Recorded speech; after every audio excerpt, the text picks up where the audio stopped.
Welcome to the dOrg hot seat. Binance Smart Chain, rebranded now to BNB Chain. It was born in 2020, hoping to attract DeFi users from the high fees of Ethereum, but retaining the EVM compatibility. This compatibility was to use the same smart contracts, but also to reproduce everyone's 2020 DeFi mistakes. We gotta give it to them though.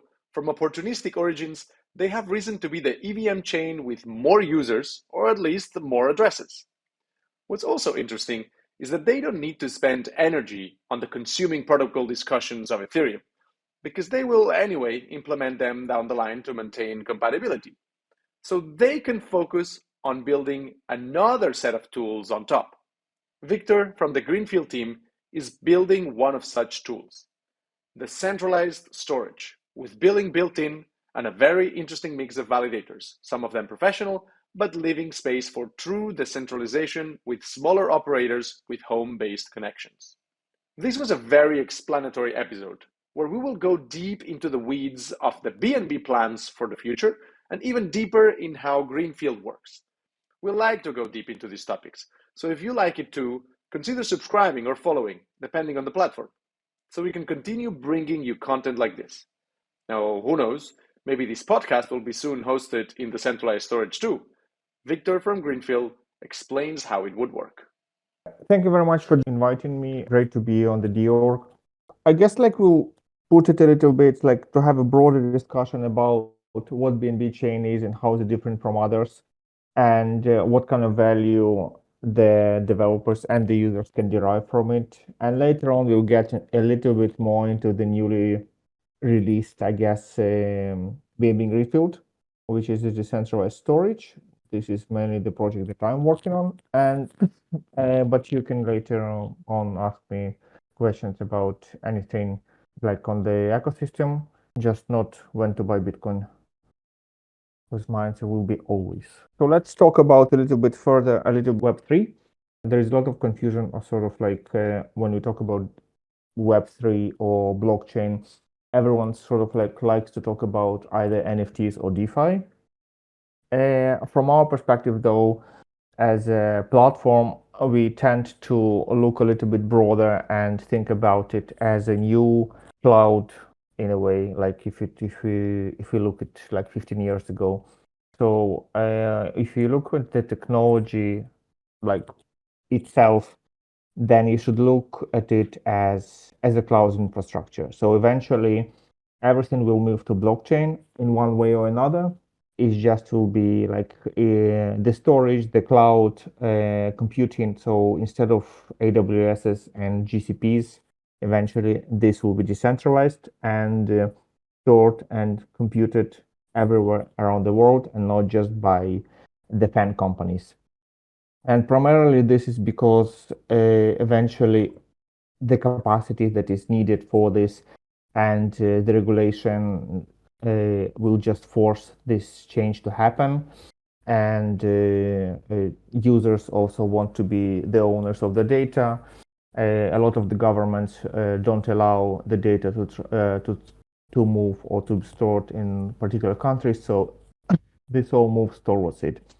So from our perspective, when we talk about Web3 projects, we are talking about everything from healthcare to mortgage, to payment, supply chain, everything from IoT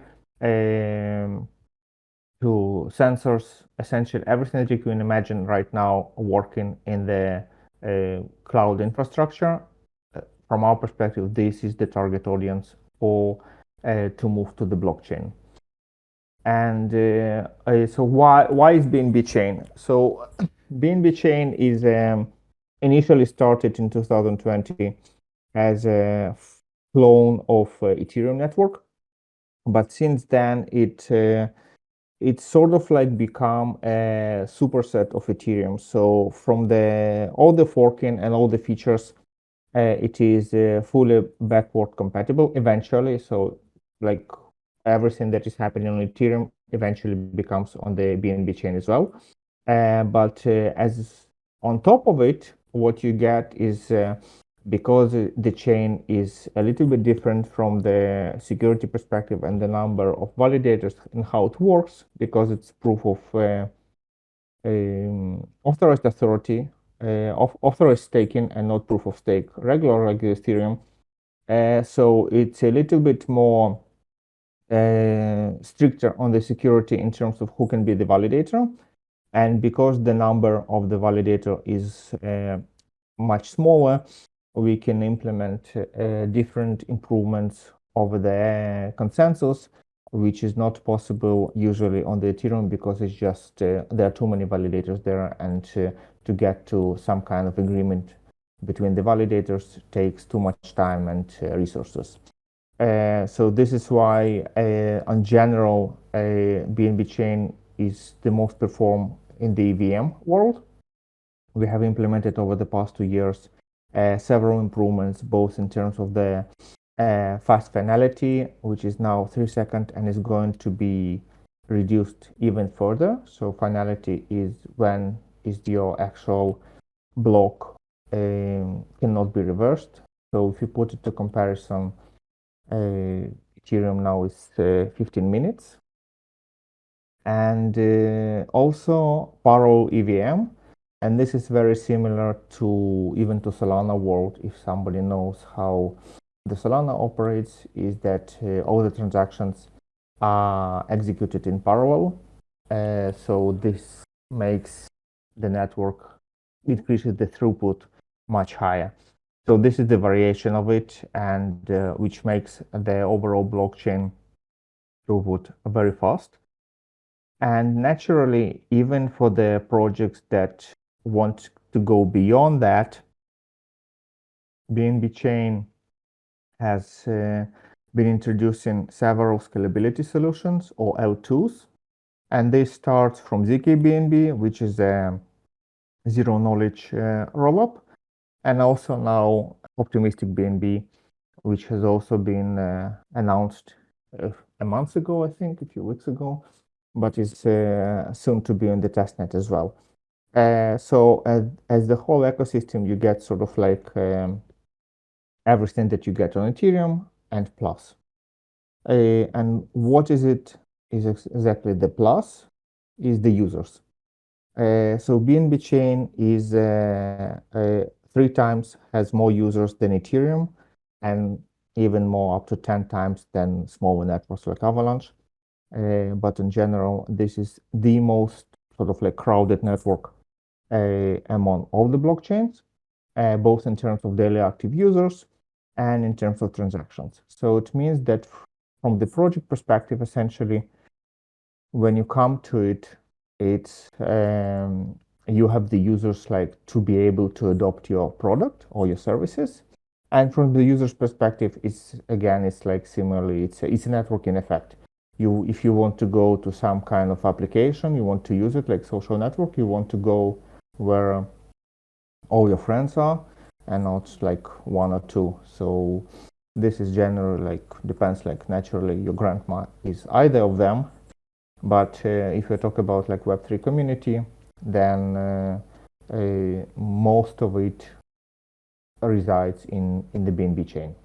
And this makes it easier for the projects to adopt new users and also new use cases, as there are just more people to try it out. Naturally, there is a law of big numbers. Not everyone will even try it. But if you're talking about like what is 1% of 1 million user versus 1% of 10,000, then naturally, when you have more users as a whole, then even the percentage that gets to the funnel of the sales cycle or some kind of marketing engagement is much larger than otherwise would be. So what is it, BNB Chain? So over the years, there was different naming back and forth. So when we talk about the BNB Chain, is essentially everything, all the blockchains that reside within the ecosystem. There is also BNB Smart Chain, or BSC.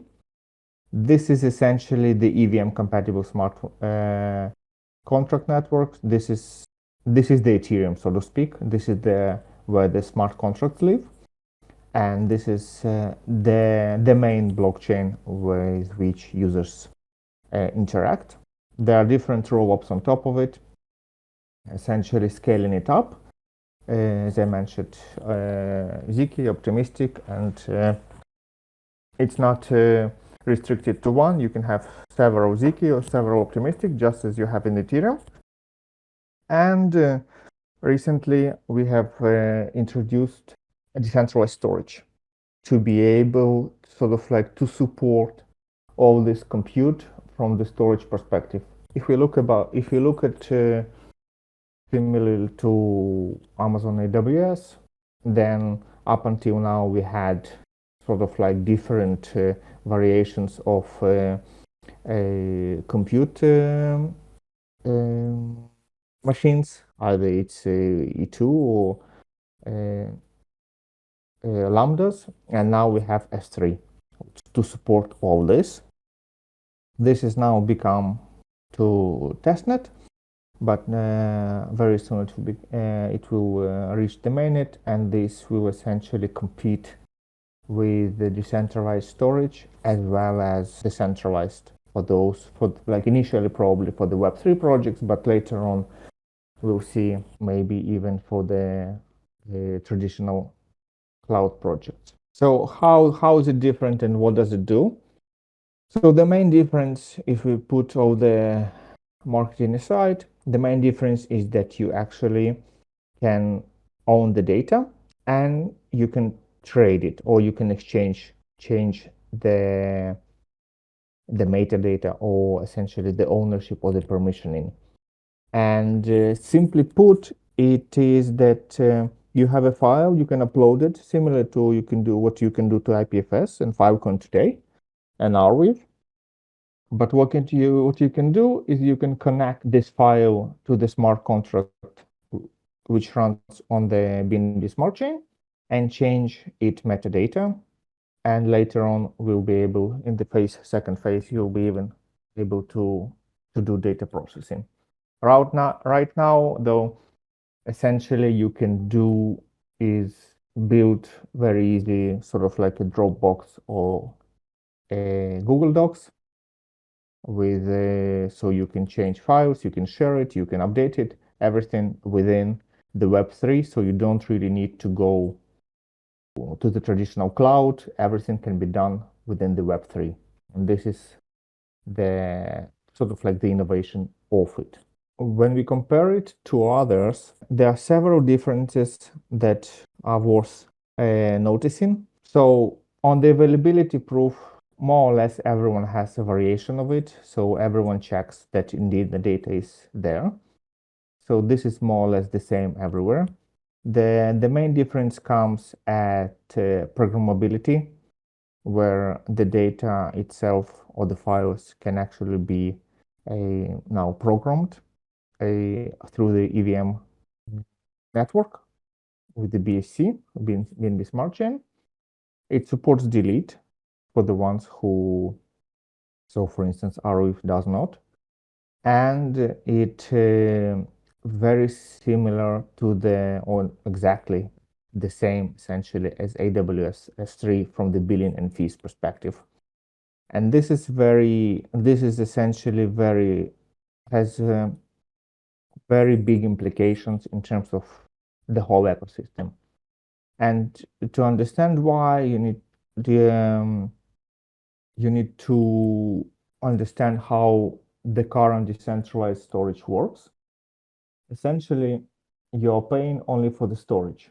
So if you go to any of these, to the Filecoin Arweave or Storj, you pay either forever or per date or whatever, but you pay for the data to be stored, not for the data to be retrieved. And what it means that when you have file that exceeds sort of like interest and has a lot of traffic, a lot of reads, then this becomes a problematic and the data is not longer available. It is there, but you cannot reach it. So it sort of like makes it not a reliable solution for any useful commercial project. And this is one of the main issues that Greenfield is trying to solve, essentially for the storage providers to be able to be incentivized both to store data and to serve data. And this means much greater availability and reliability of the service, which means that we should be able to meet the commercial standards and the demands of the commercial products for them to be built on top of it. From the token perspective, it uses the same BNB token as all the projects in BNB ecosystem. So it means that it's not tied to some kind of like niche domain, but rather a broad, well stabilized token. So this is also a plus for to be able to predict your cost as a project or even like as a user, to know how much exactly you will pay and not to be sort of like to check the market every day whether it's jumped or not on the daily basis. Maybe I can start with a couple of questions on Greenfield. So, can you go a little bit more in depth in the trade-offs on the data availability proofs? What are the main trade-offs between proof of challenge and proof of replication, for example, or just the rest? Like, to be fair, not so much. It is a little bit different because proof of replication, the way it works, it's in a ways it checks whether the data was replicated, and the proof of challenge is actually getting the data. So the way it works, the validator, that is like this cloud on the right, is actually going to the storage provider again and getting the data. So from the storage provider, it's not different from any other user. So this is like an interesting approach in terms of the storage provider doesn't really know who's getting the data. It's like the tester of Michelin restaurant. Like somebody comes, checks it, and you don't really know like if it was a tester or if it was like a regular customer. And this is mainly how it's different, like besides it's a little bit different cryptography, but that this is like very nuances, small nuances in terms of what better, what not. Let's leave it to the cryptographers to decide what is better. But from the I guess like from the operational perspective, the main difference is that in Greenfield, the validator is the one who actually goes and checks and actually downloads the data and actually verifies everything. It's not built on some kind of hashes or something like that is sort of like should be reliable, but this is like 100% reliable because like you're actually getting the data and checking if it's the same file.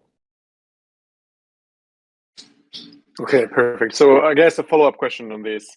You mentioned the testers who are like a part of the ecosystem as well. But who are the rest of the actors? Who are the stakeholders here? There's the tester, there's whoever wants to store data, there's the user who wants to access this data, and then there's also like a node operator, I guess. Yeah. I'm not sure. Correct me if I'm wrong. So there's from our perspective, there are three, I guess, stakeholders.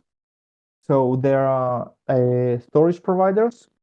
These are essentially the nodes who actually store the data.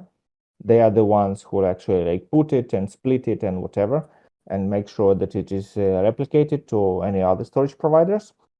They are naturally the user who can interact both with the Greenfield database blockchain, with the BNB Smart Chain blockchain, and sort of like indirectly to control the Greenfield files and actually to get the data.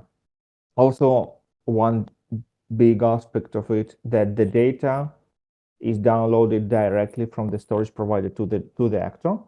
So it means that you don't need to, the users don't care about the blockchain congestion or the block size or anything. They're just like getting direct link to the storage provider and download it at the highest speed possible between whatever is like both at the maximum limit of both. And this means that there is simply the blockchain or any of its possible limitations simply not involved in the actual serving the file. This is very important to enable the best or compatible service to the cloud ones.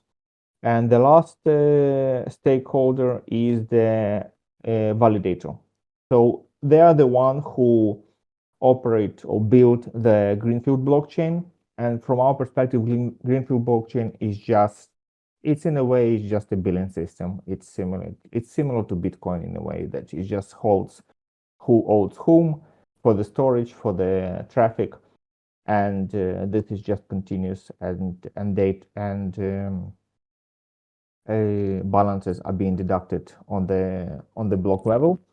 And what they're also doing is they are communicated between the Greenfield and the BNB Smart Chain as the relayers. This one, so this one relayers are actually these ones, the validators themselves, and they are the ones who are doing the challenge. So they're a little bit like they have more responsibilities compared to regular blockchain, because on regular blockchain they're just like building the blocks and that's it. So here they also serve as the relayers and they also serve as the challengers.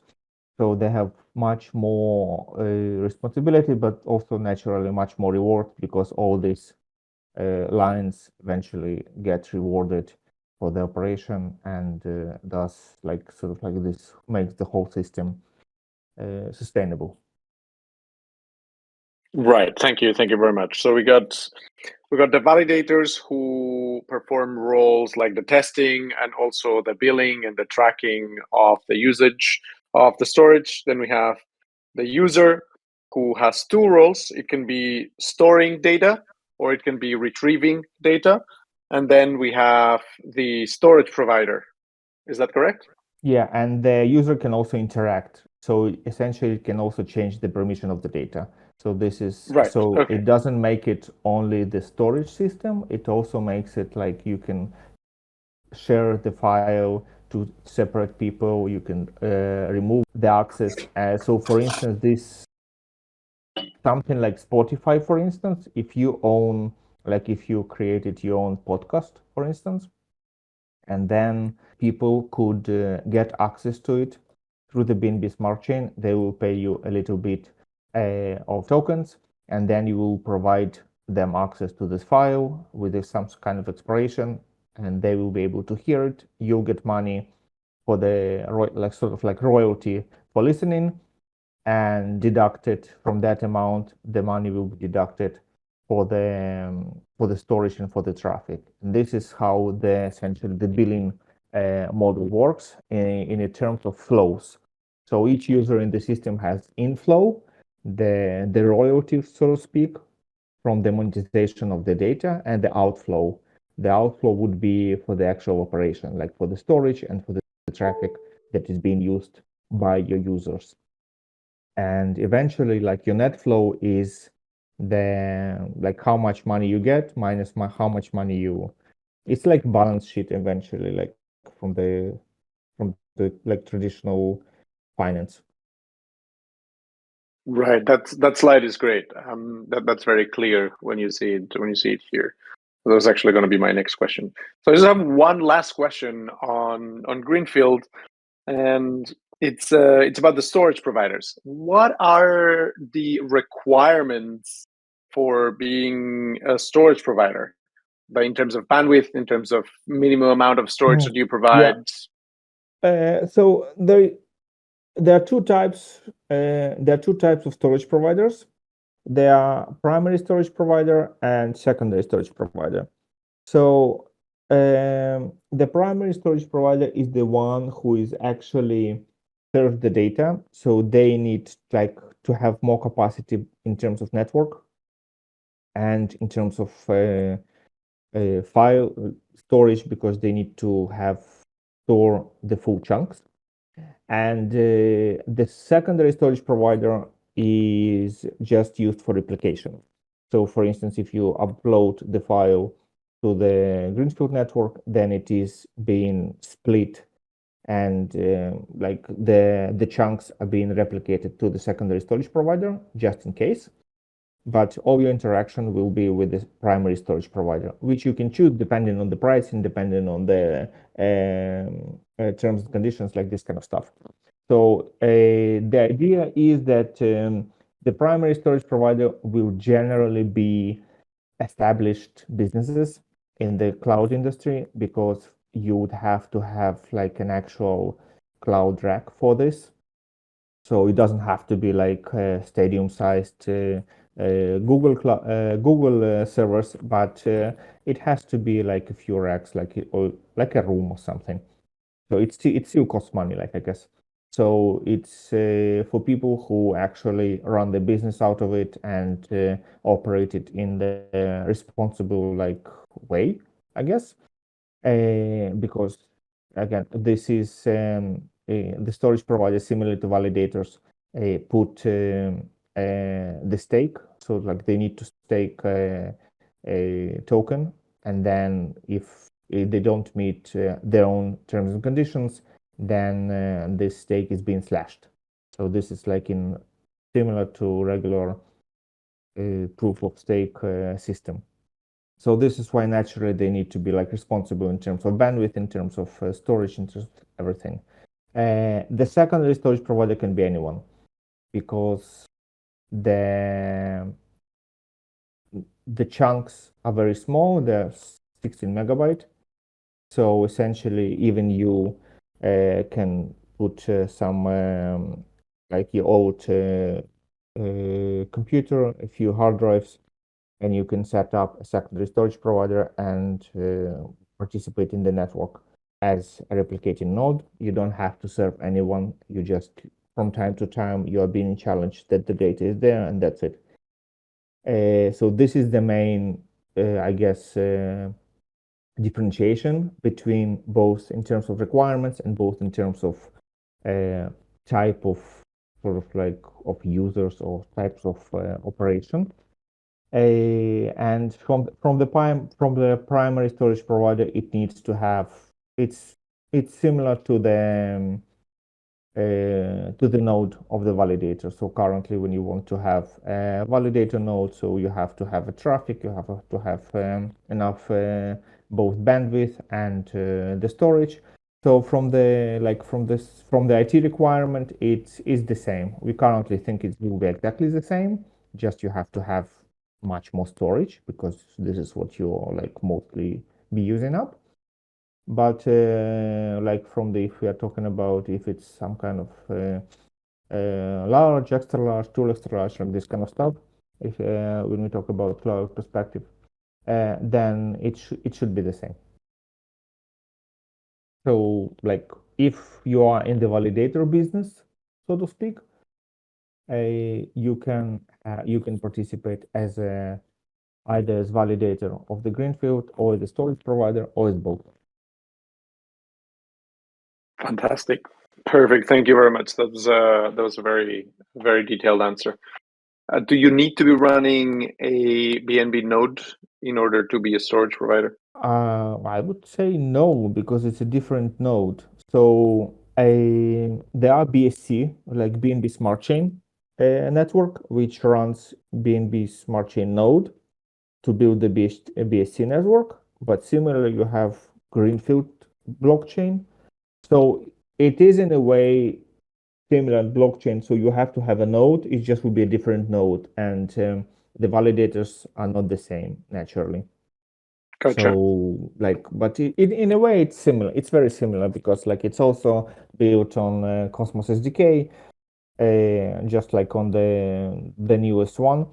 So it also like enjoys all the recent changes that the Cosmos community has incorporated into their node, and the recent change in the Mint SDK, which has now been rebranded also. So this is like more of the like very, very Cosmos-based blockchain. Great, perfect, cool. I think we don't have any more questions on the greenfields in the chat. Maybe they will appear later, but maybe you can continue with the presentation. Absolutely. So I guess the last thing that I wanted to talk about is a little bit about payments. So as we talked about you have this inflow, you have this outflow, but what is interesting that you can actually create sort of like wallets for different objects and for different buckets. So you can also like segment it in terms of like I guess like the operation. You can have different buckets for different operation and different payment accounts, different wallets for it. So this is very much sort of like already pre-built to run a business. Like it will be easily transferred to some kind of spreadsheet, how much you get, how much you spend. And so this is everything is configurable and extendable already, like so you don't have to build anything on top of it. It's sort of like you can even create a payment account per file. So this is very like both useful, and like we hope that this will enable naturally, because everything is programmable, you can automate it and quickly set up some kind of service and to be being backed up by Greenfield. So this is the last that I wanted to talk about the payment and overall, and about the Greenfield. The second thing, besides the blockchains and the services that participate in the BNB Chain community or ecosystem, I would like to talk about the AvengerDAO. And this has brought a lot of attention recently. So this has been launched in September, I think, last year. And so the main idea is to create sort of like the automized tool for the monitoring of hacks. So naturally, every blockchain has like lots of projects, and especially with kind of DeFi and NFTs. So there's a lot of exploits and phishing and whatnot. So like the blockchain community as a whole has been plagued by different rug pulls and even like extortion and whatnot. So the idea was to have like both like for the different actors, both for the users of the system, of the blockchain community, to be able, if this particular contract or this particular token is a, let's call it like a scam, but like in the proper language, like some kind of like security challenged. And from the project perspective, this is also turned out to be very interesting, because if you are to build some kind of lending system, for instance, where you operate in the DeFi space and integrate with a lot of different DeFi projects, for instance, you're lending it from one platform, then aggregating it and taking it on another platform, your operation can be integrated with 5 to 10 different DeFi platforms. Depends on the complexity, I guess, of the model. And while you yourself can have the most strict security like practices in terms of programming, you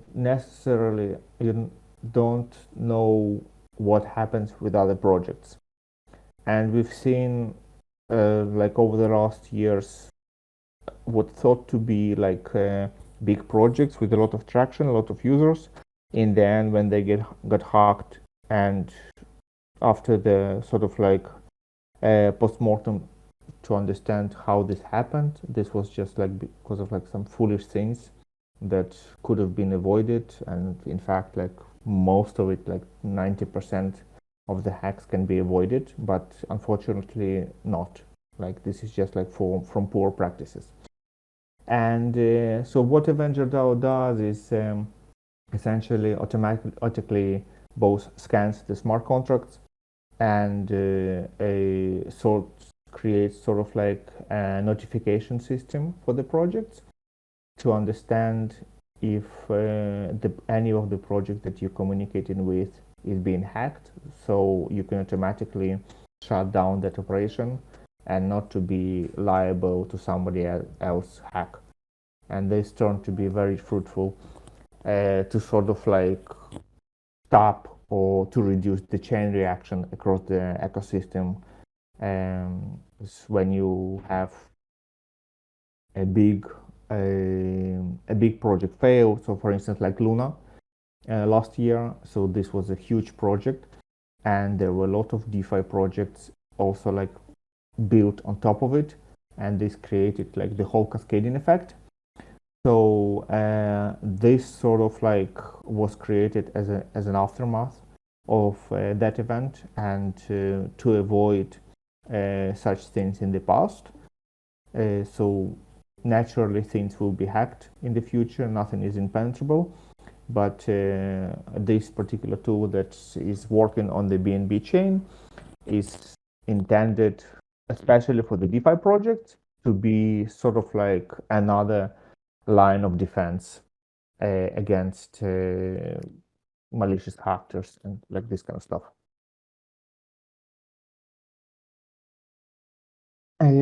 So a little bit technical for those who want to start and how to migrate and what to do, like how to actually build, not even technical, but like more operational, what to actually do with it, with the BNB chain. So we talked about that there, just to understand. So mainly there are 4 things that you'll be interested in.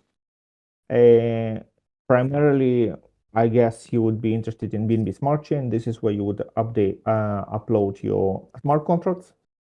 Then, if you think that already that your project is already does not meet the demand from in terms of you want to very high performance, this kind of stuff, so you can go either ZK rollup or optimistic rollup. So optimistic rollup is EVM compatible, so you can also build on it using the smart contracts. And ZK rollup is not EVM compatible, but it supports with NFT, with tokens, with contracts. And it doesn't support smart contracts at all, so you operate with it with the API. So ZK rollup is very much built something for like game developers or the projects who don't want to actually get involved into the blockchain as a development. They want to have it as a service. So I want to build a blockchain game or social network or any kind of project. I don't care. I don't have some kind of like custom logic that requires to be on chain. From my perspective, I have a token, I can mint it, I can sell it, or some kind of NFT. And so this kind of like basic operation, a set of it quite large, but in a sense basic. So you can trade tokens, you can trade NFTs, and all this you can do with API. So naturally you can build some kind of game, you can connect the API, and from your perspective you don't even know how blockchain works. So this is mainly for those projects. And for those who do want custom logic, then there is an optimistic rollup that is rolled out soon. So this is like from the compute perspective. So you have BNB Smart Chain, ZK rollup, and optimistic rollup. And on the data perspective, if you want to build data-driven projects, then you would want to check out the BNB Greenfield. Currently, in the phase 1, it is supported only for the changing of the metadata, that is rename and permissioning. And in the phase 2, you'll be able to do data processing on the decentralized network. So this is like sort of like to say who's against whom, so to speak. So they are naturally, I'm not like there are mainnet and there is testnet. So the testnet is built for the testing out the project.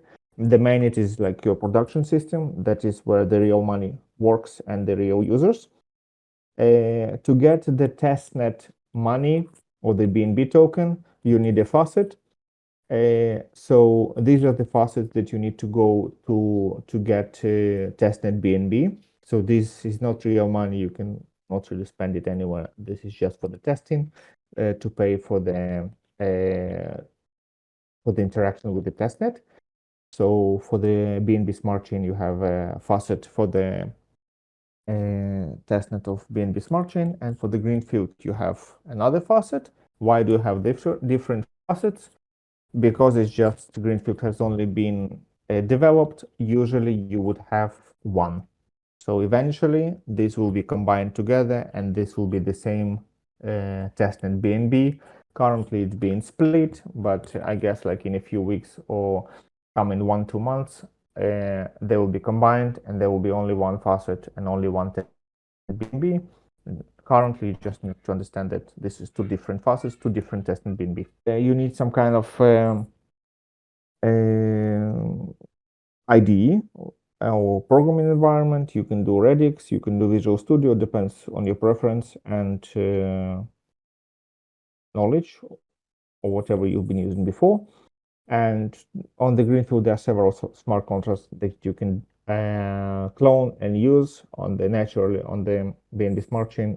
There is it's like blanket, while blanket, you can do whatever you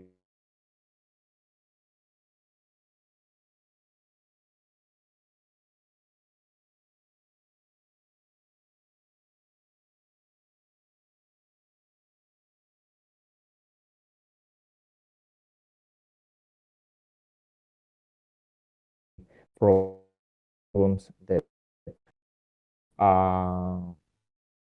the institutions have to use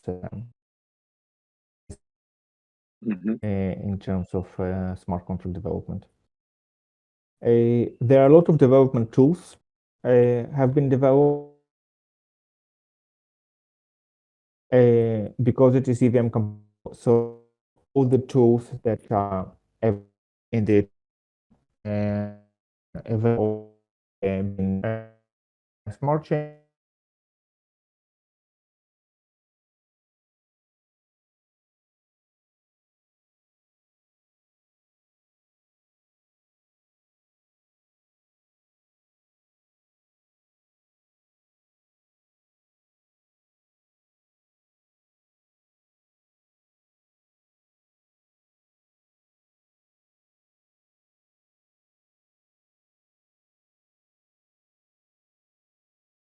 it's not. It's the same thing. So like even for instance, the OpenSea NFT platform, it also exists on BNB Smart Chain. Exists on BNB Smart Chain, and all the tools like that you are using from your laptop, all of them work on the BNB Smart Chain as well. Right. I think you can share that, and we'll put it in the video. We can share the slides, and then we'll put it in the video so we can go through it. We don't need Absolutely. to go. I'll also send to you the presentation. You'll be able to share it among the community as well. Fantastic. And a little bit so that it will be easy because it will be recorded. So just about the RPC points, this is very confusing. There's a lot of like support questions around it. So I just like put it on one slide. So generally you have, again, mainnet, you have testnet. This is how you communicate it, and this is the ones that are this is by Binance.org. This is by different. Naturally, all of this can be interchanged with the third-party RPCs. You can do whatever you want. Just make sure that you check which is the correct chain ID. So mainnet is 56, testnet is 97. So don't use some kind of config files for it because there were a lot of confusion, lots of money got lost. Be careful about it. For the Greenfield, it is a little bit bigger because you also have you also communicate with the storage providers. You also have RPCs about the ETH API, the Tendermint API. From the program perspective, it's a little bit sort of like overwhelming, but once you get to it, it's not so difficult. Again, like because at this point there are sort of like two BNB Smart Chains on the testnet. So one is like real one, which is 97, and one it is only for Greenfield. This will be eventually discontinued and will move to 97 as well. Currently, this is another testnet. A little bit confusing, but like when you are building just like a Greenfield project, this is your testnet. When you're not building Greenfield project, this is your testnet. In 2 months, it will be the same testnet. So a little bit about that. Naturally, everything is can be taken and documented on the documentation websites. So I took it from there actually, but just like to a little bit for people to understand what's what. And once it is unified, then it will be easier. The last thing that I wanted to talk about quickly is the ongoing program that is currently being rolled out. This is, I think, the application to this is deadline, I think, next week or in 2 weeks, something like this. So like very close. So this is for the projects who want to participate in building on the BNB Smart Chain or Greenfield or any kind of like ZK BNB or whatever, anything that is from the BNB chain, they can participate. It's like an accelerator in that form that companies or startups can apply, and the best will be taken into the program and given funds and given resources and marketing and business development, the technical and whatnot. So this is just for those who plan to already building some kind of project. This is something for you to consider. You can apply and you can like see what you can get from it. And that's it. All right. Connect to us to the social, I guess. Fantastic. Okay, that was an excellent presentation. Thank you very much, Victor. We have a few more questions Absolutely. in the chats. So Nick was asking that given that BNB has a proof of authority sort of modification to Beacon Chain, what are the measures to ensure the long-term security and resistance to potential collusion or malicious attacks on the network?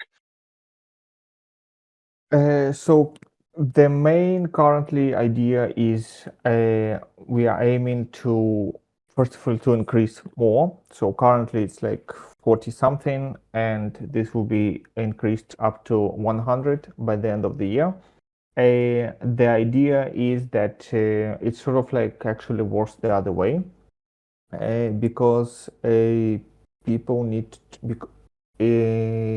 because it is a proof of authority, so they need to put a lot of money sort of like as a stake, and not everyone can participate. So if you, even when you become validator, like the new validator, so for instance you are a malicious actor who aims to gain something out of it, and you're not allowed within the first 30 days to do like what is called to be participate in the cabinet, which is like a superset of validators. So there are different gates sort of like of security in terms of to actually to become a full-fledged validator. And also you have to put a lot of money as a validator, much more than I think like 10,000 BNB, which is a current marketplace market price $3 million, I think, something like this, just to become validator. So this already puts a lot of pressure, like you need to think about how to actually to gain or what you're going to do. This is more or less. On the long term, we do expect to increase the amount of validators even more, so that it is sort of like even more secure. But we are adding it like little by little, because again, like we want to ensure that the network is scalable and that all the previous improvements to the network perform as advertised. Okay, perfect. I think we run out of time. That was an excellent last question. So thank you very much. Is there any last things that you want to mention? I think just try it out. Like there are, again, like even like from the last question, like so people like tend to hesitate about proof of authorized authority. So is it secure? Is it not? So this is it the same performance? So this is it's a very performant network. It has a lot of users. It has a lot of projects, and we always run different incentivizing programs for the new project. So if you are like a new project, definitely check it out. In terms of technology, it's the same thing that Ethereum. So even if you later on decide that it is not for you for some reason, you can quickly migrate it back to Ethereum, although like with impaired performance, but I guess like that's your choice. But definitely worth a try. It also costs nothing to go from Ethereum to BNB Chain. Yeah, So absolutely. fantastic. And exactly, yes. It's fully backward compatible, so you can try it out. You can see like if it is better for you, if it is not, and yeah, like you can migrate backwards. From our perspective, as a vision of the network, with the idea is not to lock a project, so we don't tend to go into this kind of like, if you're familiar from the cloud ecosystem, where they customize, for instance, MongoDB, so it acts differently from the actual MongoDB, and then sell it as another project. So there is none of that. Like you actually like get the same functionality, so nothing will break if you move back and forth. The magic of the EVM compatible chains. Fantastic. Yeah. Thank you so much, Victor. We've gotten to the end. Thank you again for such a lovely presentation. Absolutely. Have an excellent day. You too.